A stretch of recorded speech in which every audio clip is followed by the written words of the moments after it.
हाय दोस्तों, मैं श्रवण आप सभी का स्वागत करता हूं अपने यूट्यूब चैनल परीक्षा रात्रि पर। जैसा कि हम सभी भारतीय संविधान के प्रस्तावना पर डिस्कस कर रहे थे, ये प्रस्तावना क्या कहना चाह रहा है, इनके क्या प्रकृति तत्व हैं, उन सभी को जान चुके हैं। आज हम यह जानने का प्रयास करेंगे कि क्या प्रस्तावना में संशोधन हो सकता है। इनको आज हम जानने का प्रयास करेंगे। तो 1960 वेरोवालीवाद।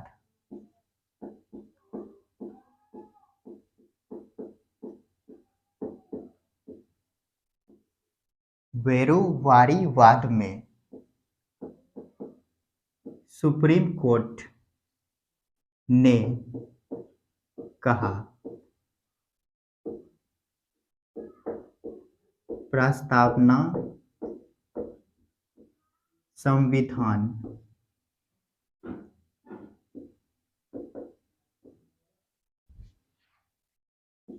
का भाग नहीं है, अतः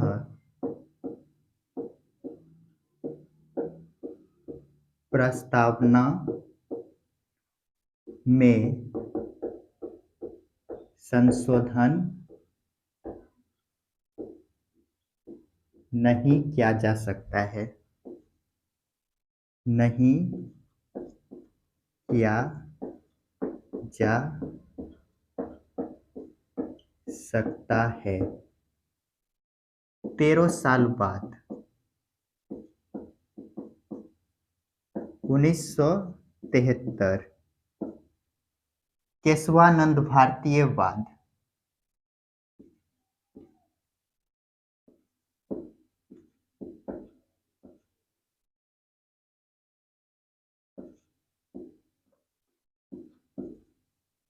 केशवानंद भारतीय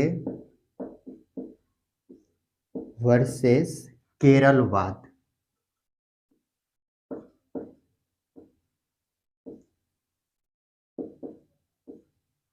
वाद में सुप्रीम कोर्ट ने अपने निर्णय को बदलते हुए कहा,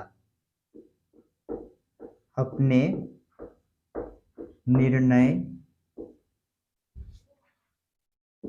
को बदलते हुए कहा, प्रस्तावना संविधान का भाग है। प्रस्तावना संविधान का भाग है, अतः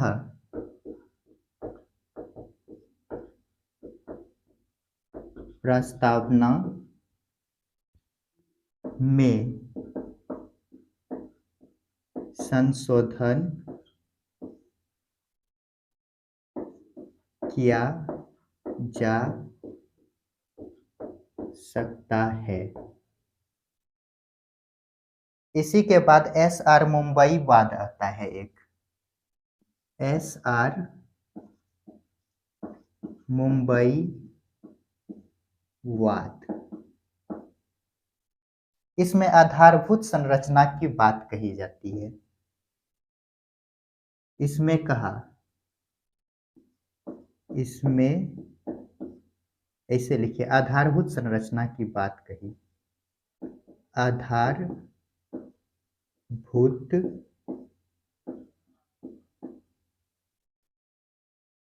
संरचना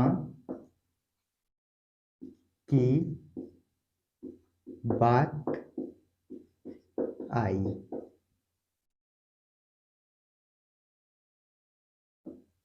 इसमें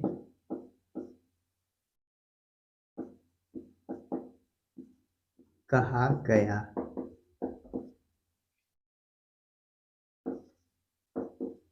प्रस्तावना के आधारभूत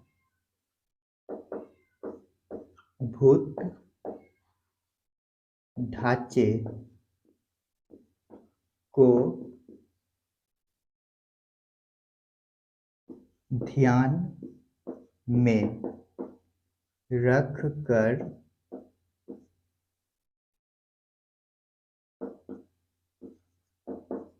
प्रस्तावना में संशोधन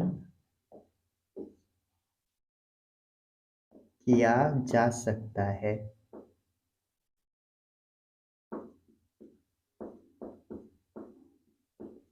चलिए इनको नोट कीजिए।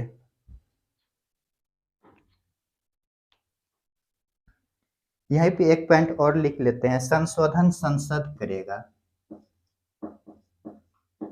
प्रस्तावना में संशोधन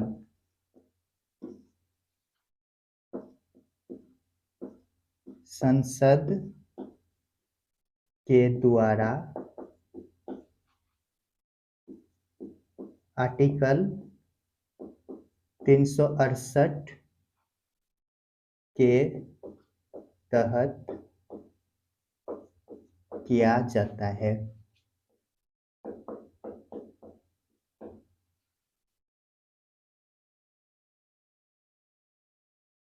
जल्दी से लिखिए। तो इनको पहले समझ लेते हैं। 1960 एक केस आता है वेरुवाली वाद।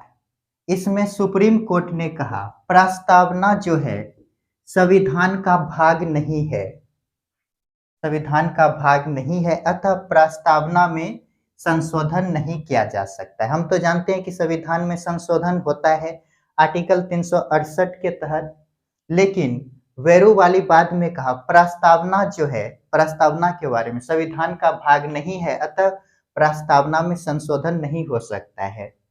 इसके 13 साल बाद 1973 में केशवानंद भारतीय वर्सेस केरल वाद में सुप्रीम कोर्ट ने अपने निर्णय को बदल लिया। बदलते हुए कहा प्रस्तावना जो है कि संविधान का भाग है। यहाँ पे प्रस्तावना को संविधान का भाग मान लिया गया, अतः प्रस्तावना में संशोधन किया जा सकता है। SR मुंबई वाद एक केस आता है, इसमें मूल ढांचे का बात आता है, मूलभूत संरचना की बात आई। इसमें कहा गया प्रस्तावना के मूलभूत ढांचे को ध्यान में रखकर प्रस्तावना में संशोधन किया जा सकता है। प्रस्तावना में संशोधन कौन करेगा? तो संसद आर्टिकल 368 के तहत करते हैं। मूलभूत यहाँ पे जो है कि SR मुंबई वाद में कहा संविधान के मूलभूत ढांचे को बिना चेंज किए इसमें जो है कि संशोधन किया जा सकता है। जल्दी से इनको नोट कीजिए।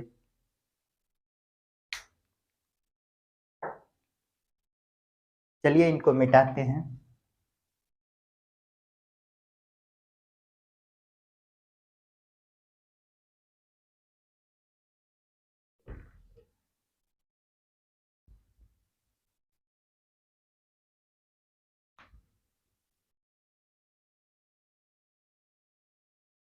जब ये संशोधन होने की बात हो गया तो पहली बार अर्थात संविधान में एक बार संशोधन, प्रस्तावना में एक बार संशोधन,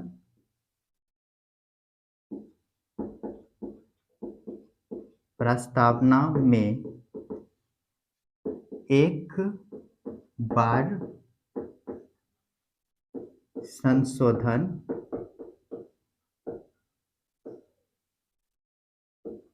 किया गया है। कब?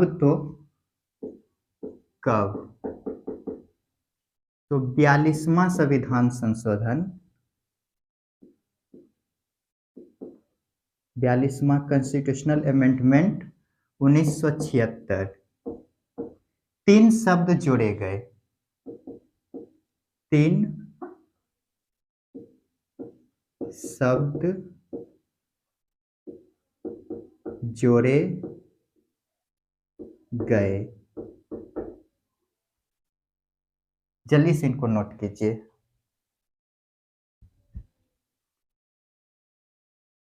ये 3 शब्द कौन हैं? तो पंथ निरपेक्ष,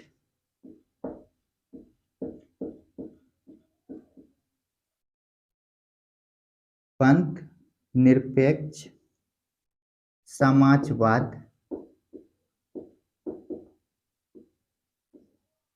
अखंडता।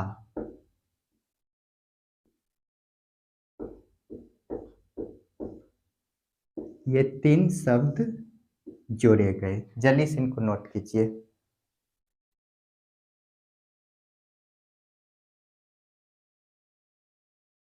तो जो है कि संशोधन कब किया जाता है? प्रस्तावना में अभी तक जो है कि एक बार मात्र संशोधन किया गया। कब किया गया? तो 42वां संविधान संशोधन 1976। तीन शब्द जोड़ा जाता है, पंथ निरपेक्ष समाजवाद अखंडता शब्द। पंथ निरपेक्ष का मतलब हो गया राज्य का धर्म नहीं होगा, राज्य का धर्म नहीं होगा। और ये समाजवाद का अर्थ हो गया संसाधन पर सरकार का अधिकार। सभी संसाधन पर सरकार का अधिकार।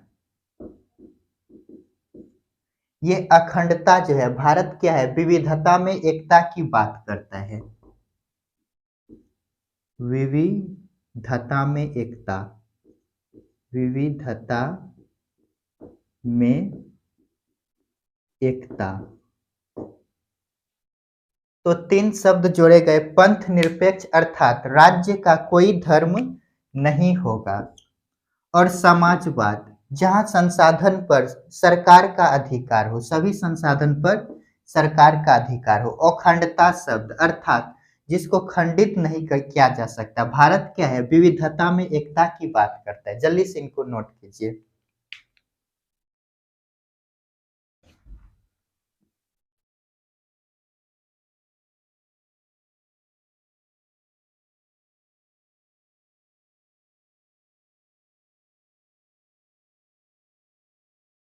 अच्छा, एक पॉइंट यहाँ पे लिख लीजिए, प्रस्तावना में भारत शब्द दो बार मिलता है। प्रस्तावना में भारत शब्द का प्रयोग दो बार किया गया है। दो बार किया गया है। तो कैसे दो बार किया गया है? हम भारत के लोग भारत को इसके आगे लिखा गया है और सारी चीजें।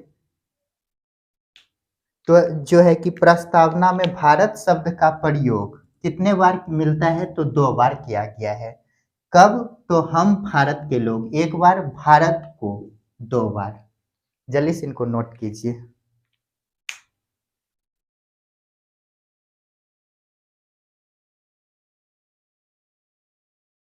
चलिए इनको मिटाते हैं।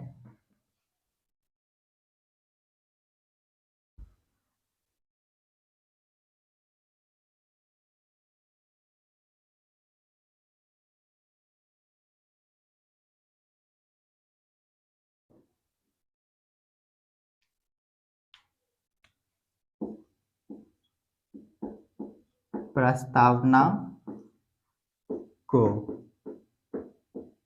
संविधान की आत्मा किसने कहा? ठाकुर दास भार्गव। ठाकुर दास भार्गव। जल्दी से इनको नोट कीजिए। ऐसा इसलिए कहता है इन्होंने क्योंकि प्रस्तावना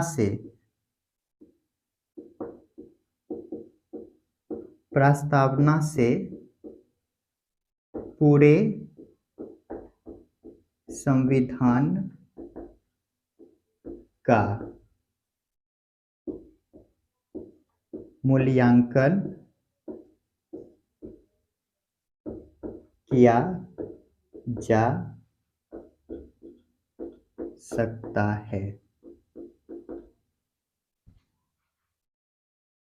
राजनीतिक कुंडली प्रस्तावना को संविधान की राजनीतिक कुंडली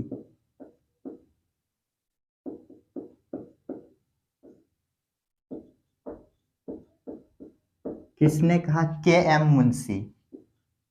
के एम मुंशी, जल्दी से इनको नोट कीजिए।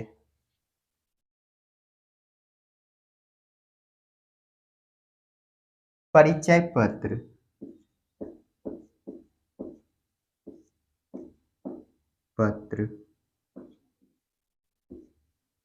किसने कहा? एन ए पालकी वाला। एन ए पालकी वाला, जल्दी से इनको नोट कीजिए। दीर्घकालिक सपनों का विचार, दीर्घकालिक सपनों का विचार, अल्लादी कृष्णा स्वामी अय्यर। अल्लादी कृष्णा स्वामी अय्यर, जल्दी से इनको नोट कीजिए।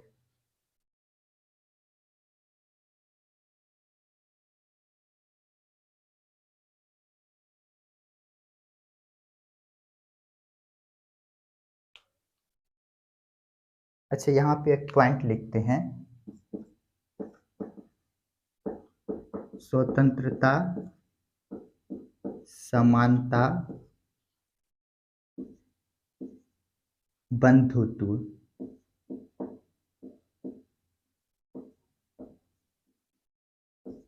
ये फ्रांस के नारे हैं। फ्रांस के नारे हैं। ये जो है कि बंधुत्व शब्द जो है, चलिए नीचे वाला लाइन को पहले मिटाते उसके बाद लिखते हैं।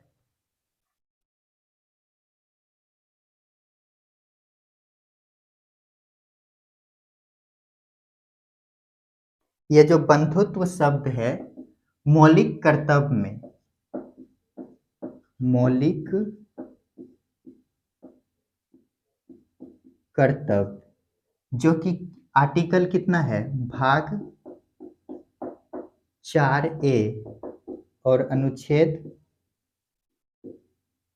51A में वर्णन किया गया है, ये बंधुत्व शब्द। तो इनको थोड़ा समझ लेते हैं। ये जो है प्रस्तावना को संविधान की आत्मा किसने कहा? ठाकुरदास भार्गव। ठाकुरदास भार्गव कहता है संविधान जो है, प्रस्तावना जो है कि संविधान का आत्मा है। ऐसा इसलिए कहता है क्योंकि प्रस्तावना से पूरे संविधान का मूल्यांकन किया जा सकता है। प्रस्तावना को संविधान की राजनीतिक कुंडली, ये कौन कहते हैं? तो के एम मुंशी राजनीतिक कुंडली कहा है। परिचय पत्र किसने कहा? एन ए पालकी वाला परिचय पत्र कहता है। दीर्घकालिक सपनों का विचार, अल्लादी कृष्णा स्वामी अय्यर कहते हैं। ये एक लास्ट पॉइंट है, स्वतंत्रता, समानता और बंधुत्व, ये फ्रांस के नारे हैं। तो मौलिक कर्तव्य में भी इनका वर्णन किया गया है। भाग कितना? तो भाग 4A और अनुच्छेद 51A में। जल्दी से इनको नोट कीजिए।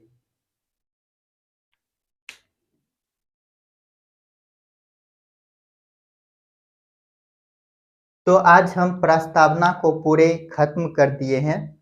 अब जो अगला जो पढ़ेंगे हम भारतीय संविधान के विशेषताओं पर डिस्कस करेंगे। तो आप सभी बने रहिए और मेरे वीडियो को देखिए, लाइक, शेयर और कमेंट कीजिए। वीडियो देखने के लिए धन्यवाद। मिलते हैं नेक्स्ट वीडियो में।